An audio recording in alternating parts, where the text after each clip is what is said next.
জয় রাম, জয় গোবিন্দ।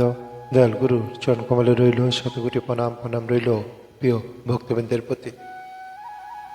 লোক সকল স্ব ভাগ্যবশে প্রকৃতির তারতম্য অনুসারে এই মরুভূমে অস্থায়ী বস্তু প্রলোভনে আকৃষ্ট হইয়া দেহ কেহ সমাজ দ্বারা সুখী দুঃখী ইত্যাদি বিদ্যাবুদ্ধি লাভ করিয়া ওই প্রাকৃতিক গুণের দ্বারা পরিচালিত হইয়া থাকে।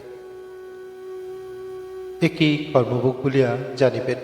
এই ভোগই ভাগ্য অনুসারে হয়।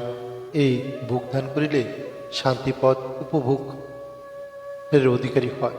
মন হইতে সুখ দুঃখ ভোগ হয়। এর জন্য অতি সেবার মহত্ব নিয়োগ বিধান করিয়াই স্বভাবেই দাসত্ব সেবা হইয়া থাকে। মনের দরকার হয় না। সকল প্রাণী সত্যরূপ আত্মা একই হয়, ভিন্ন কেহ নয়। দেহ অবয়বী পৃথক পৃথক দেখা যায়। জয় রাম, জয় গোবিন্দ। বেদবাণী শ্রী শ্রীরাম ঠাকুরের পত্রাংশ, দ্বিতীয় খণ্ডের সংখ্যা 1। গুরুচরণ কমলে প্রণাম জানাই প্রিয় দর্শকবৃন্দের প্রতি, এবং মূল পত্রাংশ ব্যাখ্যা করার চেষ্টা করা যাচ্ছে ভুল ত্রুটি মার্জনে। জয় রাম, জয় গোবিন্দ। 1, লোক সকল স্ব ভাগ্যবশে প্রকৃতির গুণের দ্বারা পরিচালিত হইয়া থাকে। প্রত্যেক মানুষ তার নিজের পূর্বকর্ম ও ভাগ্য অনুসারে জন্মগ্রহণ করে।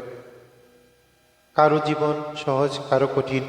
এর কারণ বাহ্যিক নয়, বরং প্রকৃতির গুণ সত্য রজতম।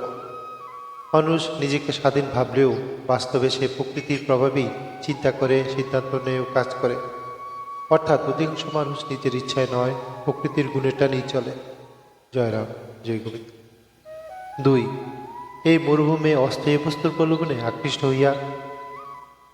ব্যাখ্যা: এই জগৎকে ঠাকুর মরুভূমি বলিয়াছেন, কারণ এখানে সবই ক্ষণস্থায়ী। ধন, ভোগ, সম্মান, সম্পর্ক সবই আছে, কিন্তু কোনোটাই স্থায়ী নয়। তবু মানুষ এই অস্থায়ী সুখকে চূড়ান্ত সত্য মনে করে, আর সেই প্রলোভনেই সে বাধা পড়ে। 3, দেহ গেহ সমাজ দ্বারা সুখী দুঃখী ইত্যাদি। ব্যাখ্যা: মানুষ ভাবে ভালো ঘর মানে সুখ, সহবাজে সম্মান মানে শান্তি, দেহে আরাম মানে আনন্দ। কিন্তু এগুলির উপর নির্ভর করা সুখ কখনো স্থায়ী হয় না। কারণ এই কারণেই মানুষ কখনো সুখী, কখনো দুঃখী হয়। 4, বিদ্যা বুদ্ধি লাভ করিয়া এই প্রকৃতির গুণের দ্বারা পরিচালিত হয়।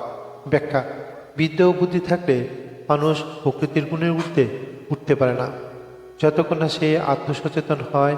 শুধু গান থাকলেই মুক্তি আসে না, গানকে সত্যের অধীন করতে হয়। 5, একই কর্মভোগ বলিয়া জানিবেন। এই ভোগ ভাগ্য অনুসারে হয়।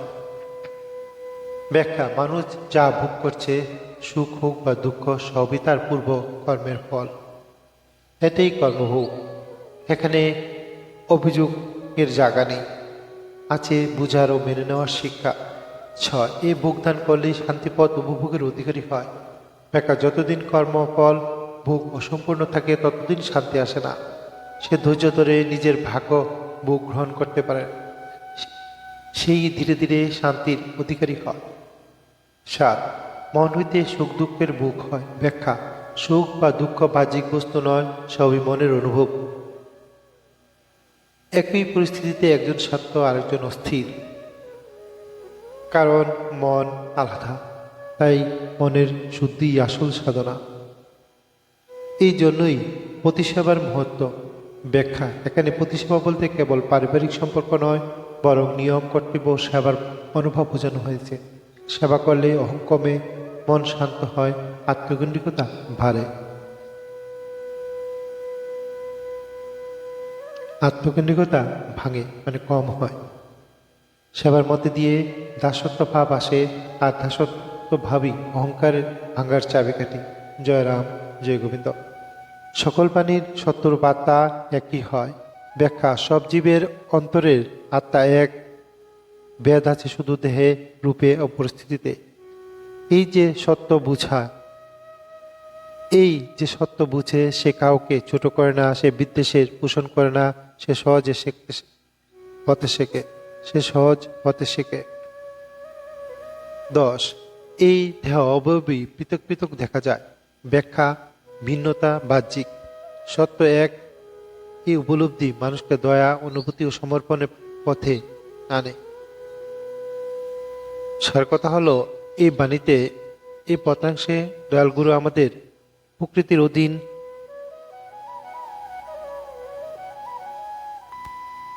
ভোগ, ভাগ্যের ফল, সুখ দুঃখ, মনের খেলা, সেবা, অহংকার ভাঙে, আত্মা এক, দেহ অভিন্ন, এই উপলব্ধি ধীরে ধীরে শান্তির পথের দিকে নিয়ে যায়। এই বাণী আমাদের শেখায় আমরা প্রকৃতির অধীন, ভোগ ভাগ্যেরই ফল, সুখ দুঃখ, মনের খেলা, সেবা অহংকার ভাঙে, আত্মা এক, দেহ ভিন্ন। এই উপলব্ধি ধীরে ধীরে শান্তির পথের দিকে নিয়ে যায়। উপসংহার এই বাণী থেকে পথ, পথ থেকে আলো।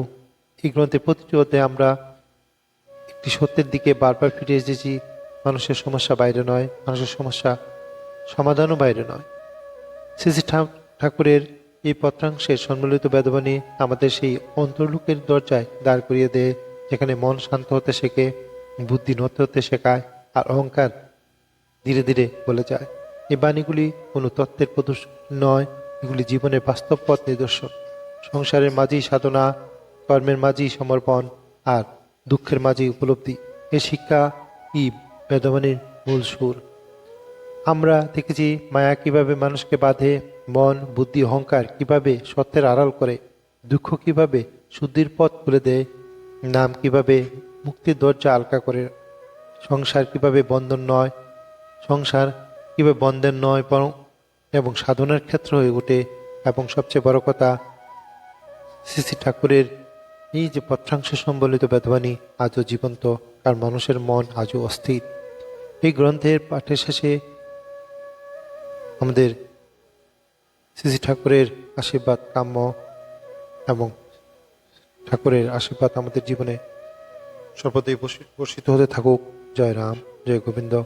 একখানা পড়া হলো বাণীর আলোকে পথ চলা বেদবাণী দ্বিতীয় খণ্ডের পত্রাংশের ব্যাখ্যা, প্রথম পত্রাংশ। জয় রাম, জয় গোবিন্দ। সবাই ভালো থাকবেন, ভুল ত্রুটি মার্জনা করবেন।